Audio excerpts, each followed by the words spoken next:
ভাই, পিঠাপিঠি ভাই বোন হলেও না হয় কথা ছিল। এরা দুইজন তো একদম পিঠাপিঠি ভাই বোনও না। তারপরও দুই ভাই বোন যে কি পরিমাণে লেগে থাকে, এদের ঝগড়া থামাতে থামাতে আমার জীবন শেষ। ওইদিকে আপনাদের ভাইজান তো দুই ভাই বোনের ঝগড়া দেখে ভীষণ মজা পায়।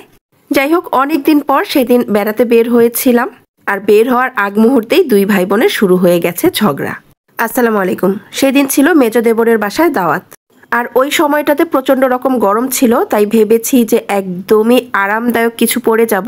তো এটা হচ্ছে রোদসী পরবে, এটা প্রিমিয়াম লোন কটনের একটা 3 পিস, যেটা পরতে অনেক বেশি আরামদায়ক। তো একসাথে অনেকগুলো 3 পিস বানাতে দিয়েছিলাম, এরপর টেইলার্সকে একটু দ্রুত করে এই দুইটা 3 পিস, মানে রোদসী এটা পরবে আর আমারটা একটু পরেই দেখিয়ে দিচ্ছি, তো দুইটা 3 পিস একটু দ্রুত বানিয়ে দিতে বলেছি। তো আগের দিন সন্ধ্যায় হচ্ছে আপনাদের ভাইয়া 3 পিস দুইটা নিয়ে এসেছে, আপনাদের সাথে আমি একটু সিম্পল ভাবে শেয়ার করছি যে 3 পিসটা আমি কিভাবে বানিয়েছি। এই 3 পিসগুলো এমনিতেই অনেক বেশি কোয়ালিটি সম্পূর্ণ, তাই খুব বেশি গর্জিয়াস ভাবে কিছু করিনি, একদম সিম্পল ভাবে শুধু পার্ল দিয়ে 3 পিসগুলো বানিয়েছি। গলার সামনে হচ্ছে পাইপিং দিয়ে পার্ল বসিয়ে দিয়েছি, আর সেই পার্লই হচ্ছে একদম নিচের অংশেও দিয়েছি। এটা কিন্তু আমি নিচে লেস লাগাইনি, ভাবলাম যে অযথা খরচ বাড়াবো না। এখানে আমি 60 টাকার পার্ল কিনেছিলাম, যেটা দিয়ে আমার আর রোদসীর এই দুইটা ড্রেস হওয়া ছাড়াও আরেকটা ড্রেস হয়েছে, এরপরও কয়েকটা পার্ল রয়ে গেছে। যাই হোক, বুকে আর নিচে হচ্ছে পার্ল দিয়েছি, আর স্লিপসে শুধু একটু লেস দিয়েছি। দুইটা স্লিপসে 1 গজের মতো লেস লাগে, আর স্লিপসের এই অংশটা একটু বাড়িয়ে দিয়েছি, এটা জামার সাইডেই আছে। রোদসী ফুল স্লিপস পছন্দ করে, আর তার সাথে হচ্ছে পাকিস্তানি স্টাইলের ড্রেসগুলো মেক করতে পছন্দ করে। তো এই ড্রেসটা একদম তার পছন্দ মতোই মেক করে দেওয়া হয়েছে। অনেক আপুরাই বলেন আপু ড্রেস মেকিং এর ভিডিও দিয়েন, ড্রেসটা কিভাবে মেক করেছেন একটু দেখিয়ে দিন, আর সেই আপুদের জন্যই দেখিয়ে দিচ্ছি। এটা হচ্ছে সালোয়ারটা, সালোয়ারে হচ্ছে জয়েন্ট লেস দিয়েছি, আর নিচের অংশে একটুখানি ডিজাইনার লেস দিয়েছি। তো রোদসী ড্রেসটা দেখিয়ে দিলাম। এই হচ্ছে আমার ড্রেসটা। আজকে মা মেয়ে দুইজনই হোয়াইট পরবো ভেবেছি। দুইটা ড্রেস সাদার উপর অসম্ভব সুন্দর, আমার কাছে এই ড্রেসটা অনেক বেশি ভালো লাগে, এর কালার কম্বিনেশনটাও অনেক বেশি সুন্দর। রোদসী ড্রেসটার মতো আমার ড্রেসেরও বুকের ডিজাইনটা পার্ল ওয়ার্ক করে দেয়া, আর একদম সালোয়ারের কাপড় দিয়ে পাইপিং করে দেওয়া হয়েছে সিম্পল ভাবে। আমার ড্রেসের স্লিপসটা আবার ফুল স্লিপস না, আমি 3/4 স্লিপস করেছি, তার সাথে হচ্ছে নিচের অংশে একটু লেস দিয়েছি এবং জয়েন্ট লেসও দিয়েছি স্লিপসে। এই তো গেল আমার ড্রেসটা, আর এই হচ্ছে আমার সালোয়ারটা আমি সেম রোদসীর মতো করেই তৈরি করেছি, জয়েন্ট লেস এবং ডিজাইনার লেস দিয়ে। অসম্ভব সুন্দর আনস্টিচ এই 3 পিস দুইটা পেয়ে যাবে নব ফ্যাশন পেজে, পেজ লিঙ্কটা ক্যাপশনে দেওয়া থাকবে। যাই হোক, অবশেষে ড্রেস পরে রেডি হয়েছি, আর আমরা হচ্ছে চিরকালের লেট লতিফ। যতই বলি না কেন দ্রুত বের হব, কিন্তু দ্রুত আর বের হওয়া হয়ই না। বাসাতেই সকাল গড়িয়ে দুপুর, আর এইদিকে আপনাদের ভাইজান তো তারা দিচ্ছিল কেন আমাদের এখনো হচ্ছে না। যাই হোক, যে মুহূর্তে বের হয়ে যাব তখনই মেয়ে বলছে তার ব্যাগে নাকি আর জায়গা হচ্ছে না, তার কিছু কিছু জিনিস এখন আমার ব্যাগে নিতে হবে। কি আর করা, যেহেতু বাহিরে যাব আর প্রচন্ড রকম গরম পড়েছে, তাই রোদসী হচ্ছে তার ব্যাগে ছোট্ট একটা চার্জার ফ্যান নিয়ে নিয়েছিল, যার কারণে ব্যাগে একদম জায়গা নাই। তো কিছু কিছু জিনিস আমার ব্যাগে নিয়ে নিলাম। এরপরই হচ্ছে আমরা ফাইনালি রওনা হলাম। বাসা থেকে যদি শুধু বের হতে পারি, এরই মধ্যে দুই ভাই বোনের মধ্যে কি নিয়ে যে ঝগড়া শুরু হলো, সে এক বিশাল আকারে ঝগড়া। সেই ঝগড়া তো কোনো মতেই থামছে না। আমি যতই থামানোর চেষ্টা করছি, আপনাদের ভাইজান হচ্ছে ততই উস্কে দিচ্ছে। তার নাকি তার ছেলে মেয়ের এই ঝগড়া দেখতে অনেক বেশি ভালো লাগে, আর এই দিকে আমি তাদের দুই ভাই বোনের ঝগড়া দেখতে দেখতে পুরাই বিরক্ত। রোদসীর কথা হচ্ছে আমি বড়, আমি যা বলবো রাতকে তাই শুনতে হবে। রাতের কথা হচ্ছে সবকিছুতে কেন আপনি এইভাবে কথা বলবে। তো দেখেন দুই ভাই বোন কিভাবে ঝগড়া করছে, আর আপনাদের ভাইয়া হচ্ছে মাঝখান থেকে মজা নিচ্ছে। লিফট গড়িয়ে নিচে নেমেও এদের দুই ভাই বোনের ঝগড়া থামছেই না। একদম সামান্য বিষয় নিয়ে ঝগড়া লেগে এরা লাস্ট পর্যায়ে চলে আসে, কেউ কাউরে দেখতে পারে না। রাত বলবে আপিকে আমার ভালোই লাগে না, রোদসী বলবে ভালো না লাগলে চলে যাও। আপনাদের ভাইয়া বলবে আপির যখন বিয়ে হয়ে যাবে তখন কিন্তু তুমি আপিকে মিস করবা। রাদের মতে সে আপিকে বিন্দুমাত্র মিস করবে না, কারণ আপিকে তার সহ্য হয় না। তখন রোদসীর উত্তর থাকে আমাকে সহ্য না হলে আমার ঘরে আসবা না, আমি বাহিরে থাকলেও আমার ঘর তালা মারা থাকবে, তুমি আমার ঘরে ঢুকবা না। ভাই কি থেকে যে ঝগড়া লেগে এরা কোন পর্যায়ে চলে যায়।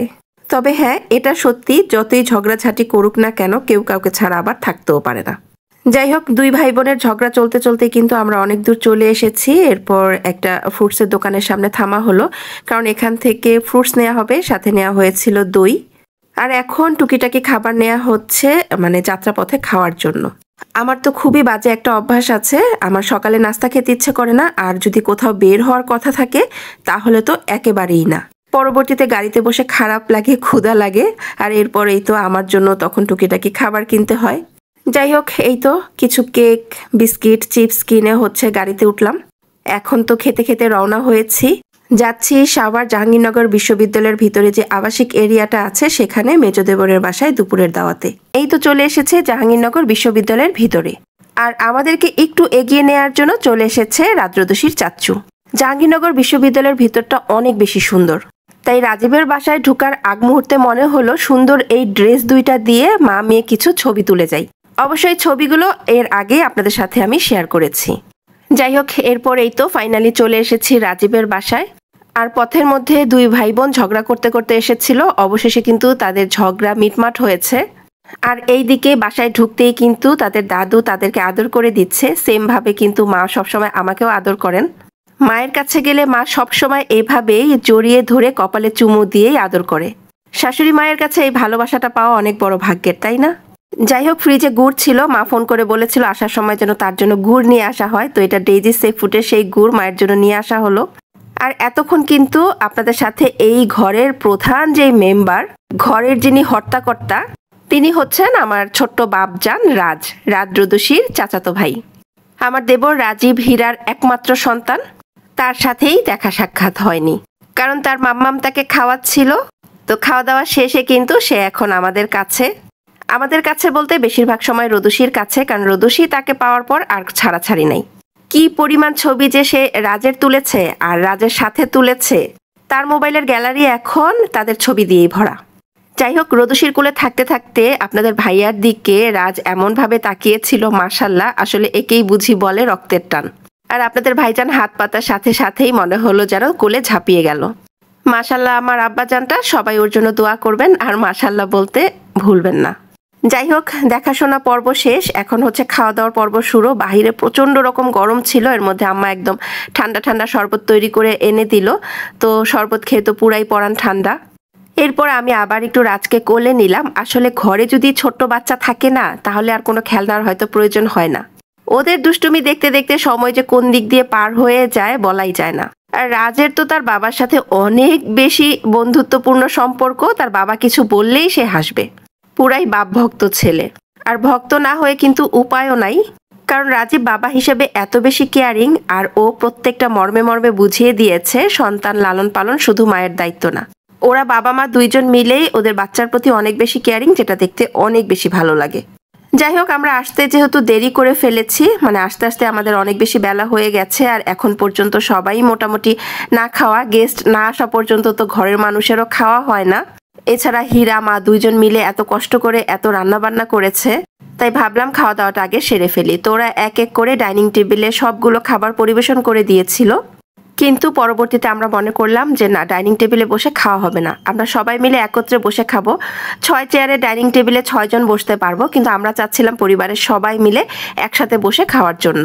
শেষমেশ যেই চিন্তা সেই কাজ, এই তো দুই ভাই বোন মিলে ফ্লোরে চাদর বিছাচ্ছে। তো কিছুদিন আগে ছোট দেবরের সাথে আপনাদের ভাইয়াকে দেখে অনেকেই বলেছিল ভাইয়ার ভাই তো একদম ভাইয়ার মতো, মেজো দেবর কার মতো বলেন তো? দুই ভাইয়ের চেহারায় কি মিল আছে? যাই হোক, আপুদের কমেন্টের অপেক্ষায় রইলাম। আর এইদিকে চাদর বিছানো হয়ে গেলে ডাইনিং টেবিল থেকে এক এক করে সবকিছু নামিয়ে আনা হচ্ছে।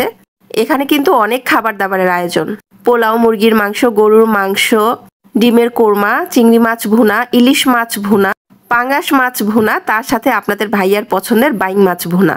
তো যাই হোক, দুপুরে খাবারটা অনেক মজা করে খেয়েছি সবাই মিলে একসাথে। এরপর কিন্তু রেস্ট নিয়েছিলাম। আর এখন হচ্ছে সন্ধ্যাবেলা হীরা চা নাস্তায় আবার নুডলস তৈরি করেছে, তার সাথে একদম ঘন দুধের ছিল পায়েস। তো পায়েসটা যেমন মজা ছিল, সেম ভাবে নুডলসটাও কিন্তু অনেক বেশি মজা হয়েছিল। সবশেষে চা তো রয়েছেই। আর এদিকে চা নাস্তা শেষ করেই কিন্তু বিদায়ের ঘন্টা বেজে গেছে। আর একটু থাকতে পারলে ভালো লাগতো। আমারও মন খারাপ হচ্ছিল, এত তাড়াতাড়ি কেন চলে যাচ্ছি। কিছু করার নাই, ব্যস্ততা অনেক বেশি ছিল। তাছাড়া সাভারে যেহেতু গিয়েছি, যাওয়ার পথে মার সাথে একটু দেখা করে যেতে হবে।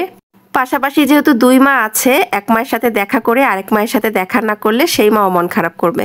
যাই হোক, এরপর এই তো বাসা থেকে বের হয়ে এসেছি। আজকের ব্লগে সবাইকেই দেখানো হলো, শুধু আমার যা ছাড়া। যেহেতু ওর বাসায় গেস্ট, ও অনেক বেশি টায়ার্ড ছিল, তাই এই টায়ার্ড অবস্থায় ওকে আর ক্যামেরা বন্দি করিনি। আমাদের বিদায় দিতে মা একদম নিচ পর্যন্ত চলে এসেছে। এখন ফাইনালি মায়ের কাছ থেকে বিদায় নিয়ে রওনা হব আমার মায়ের কাছে যাওয়ার জন্য। নেক্সট ভ্লগে না হয় সেটাই শেয়ার করব। আজকে এই পর্যন্তই, ভালো থাকবেন, আল্লাহ হাফেজ।